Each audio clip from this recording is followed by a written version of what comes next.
Baik, assalamualaikum warahmatullahi wabarakatuh. Sebelumnya izin memperkenalkan diri, nama saya Ridha Nurcep Salim.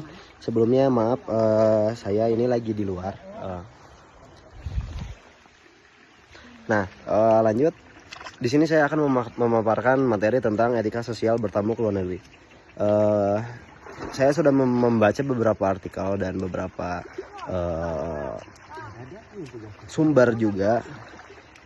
Jadi etika sosial bertamu ke luar negeri adalah aturan sopan atau rules yang harus dipatuhi karena kita sedang bertamu. Lalu ketika mengunjungi orang atau rumah di negara lain dengan memperhatikan budaya dan kebiasaan setempat. Jadi kita itu harus memperhatikan budaya dari tempat yang kita kunjungi.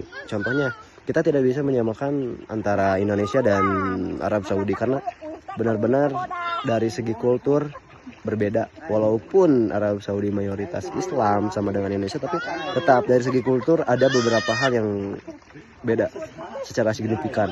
Nah, lalu lanjut, sebelum bertemu kita harus buat janji terlebih dahulu. Kita harus konfirmasi, kita nggak boleh semena-mena juga. Jadi kalau saat bertemu itu kita harus memperlihatkan bagaimana arti itu sopan santun. Kita tidak boleh semena-mena karena yang namanya bertamu pasti kita harus tahu dan patuh juga tentang etika dan norma tentang bertamu. Selanjutnya, ketika kita bertamu kita tidak harus dan kita tidak perlu berlama-lama juga karena setiap bertamu juga kita harus tahu waktu dan tahu gimana respon dari yang kita datangi. Apabila respon yang dari kita datangi sudah tidak nyaman akan kehadiran kita, ya kita harus pintar dalam hal tersebut. Lalu selanjutnya ada etika sosial dalam berkendara. Jadi etika bertamu dan bersosial dalam berkendara ini materi yang sama, materi yang menyatu. Jadi maaf kalau di sini sebelumnya sini kalau banyak suara lain karena saya kebetulan lagi di Talaga Bodas.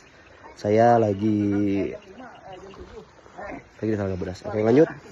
Etika sosial berkendara. Etika umum berkendara yaitu patuh mematuhi peraturan di kendara. Kita harus memakai helm, mematuhi aturan lalu lintas. Jadi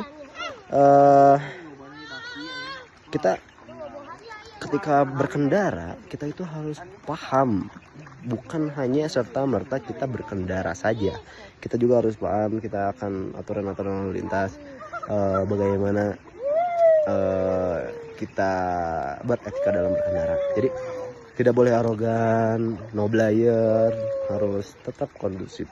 Nah, mungkin untuk materi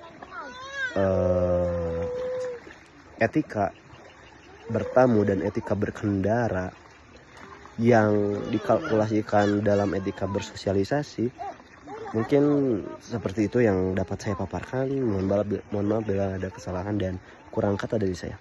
Wabillahi taufiq wal hidayah. Wassalamualaikum warahmatullahi wabarakatuh.